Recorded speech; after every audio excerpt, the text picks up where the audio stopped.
Hi everyone, I'm Carey Pena and this is Good Morning Sunshine. We want to welcome to our studio Dr. Tricia Pingel, who has been with us before. Thank you so much for coming back to the show. Thrilled to be here. Thanks for having me. We're talking today about adrenal fatigue, and I saw the notes you sent over to our producer. 80% of people have adrenal fatigue.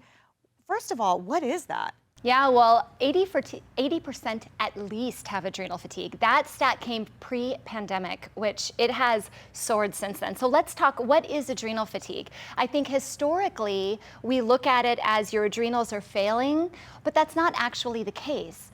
All it means is that your body is adapting to stress. So we have a hormone called cortisol that's supposed to be highest in the morning, lowest at night, and it drops throughout the day. We sleep well and it wakes us back up, our normal circadian rhythm. So adrenal fatigue simply means that the cortisol is firing at the wrong time.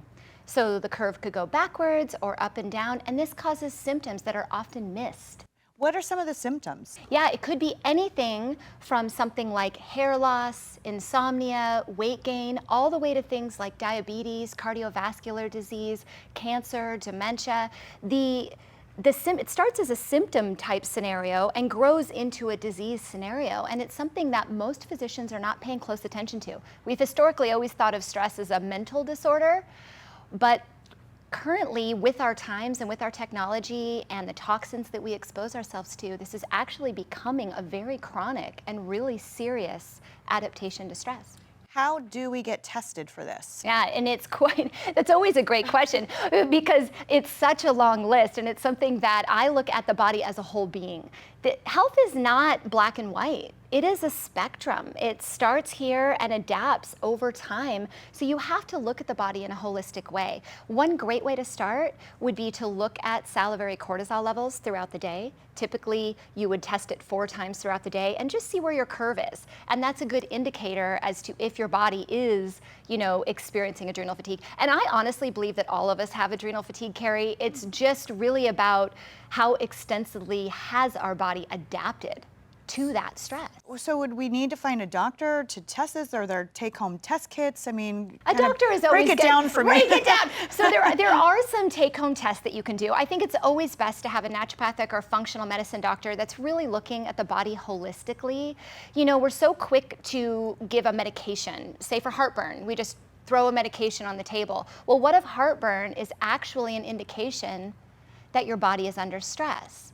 What about the anxiety, depression? We're seeing that grow rapidly, particularly in the younger population. What if we could nip that in the bud by really looking at how their body is adapting to stress rather than throwing a bunch of medications in them, which could ultimately cause more stress? So if you do have someone come into your practice who you find that they're suffering from adrenal fatigue, then what do? What's next?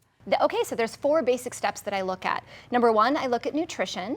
I look at exercise, I look at supplementation, and I look at mind-body connection. So the nutrition and supplementation kind of go hand in hand. When your body is under stress, you actually lose certain nutrients. B vitamins, vitamin D, vitamin C, minerals, magnesium. So we need to replace those in the diet and with supplementation. Exercise, need to focus on exercises that not only strengthen the body, but also calm the body. Right? Pilates, yoga, Tai Chi, dancing. Dancing's one of my favorites. Yeah. And then mind-body connection is where most of us miss the boat.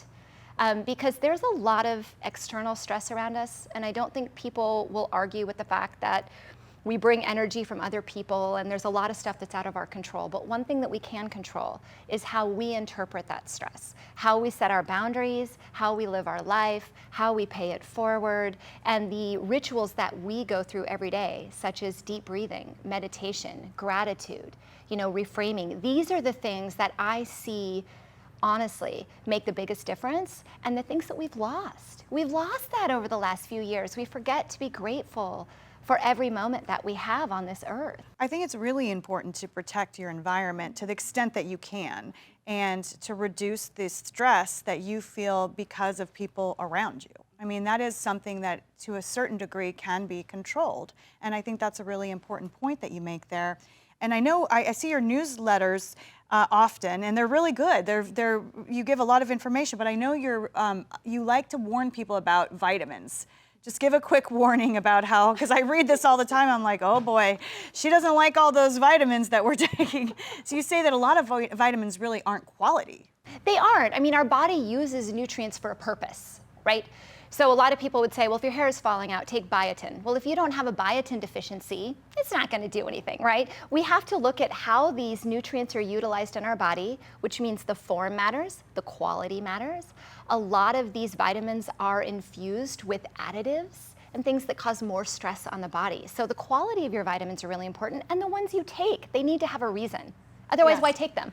Right, to pay attention too to what your body is telling you. So if someone is watching this and they say, okay, let me check this out and find out if I am suffering from adrenal fatigue, what sort of improvements can we expect to happen in our lives if we identify that and we get a hold of it? Joy. I mean, living our lives to the fullest potential. I think all of us want to live as long as we can, as healthy as we can. You know, there's a difference between lifespan, right, and health span. So we can live a certain number of years, but how many of those years are going to be productive and active and enjoyment? And I think that's what all of us really want. We want to live full, productive lives. And by reducing the stress on the body, we can actually do that. It actually improves our aging, less wrinkles, we all love that, better hair, better weight management, more active, more present in life, and therefore less disease development. The top conditions in our country are all linked back to stress. They're all linked back to the adrenals, every single one of them. So I get asked often, you know, doc, how do I prevent cancer? How do I prevent diabetes? How do I prevent cardiovascular disease? And if you're not paying attention to the adrenals and how you interpret stress, you're not doing yourself the justice that you deserve. We can actually prevent so much disease by just looking at the adrenals alone. Thank you so much for coming back to visit with us. And where can people find out more? What's your website? drpingel.com. I love it. Like I said, that newsletter, girl, you got that on lock. I like that newsletter because there's always a lot of very focused information in there. And I appreciate that you care about really contributing to the public space. You're not just trying to get clients walk in your door. You're really committed to try to help people improve their health and wellness. I want nothing more than for everyone to just live their best life. Whether that's working with me or someone else, I just want them to recognize the things that we can do and the power that we all have within ourselves to be well. You rock. Thank you so much. Good to see you. And thanks to all of you for watching. I'm Carey Pena, and this is Good Morning Sunshine.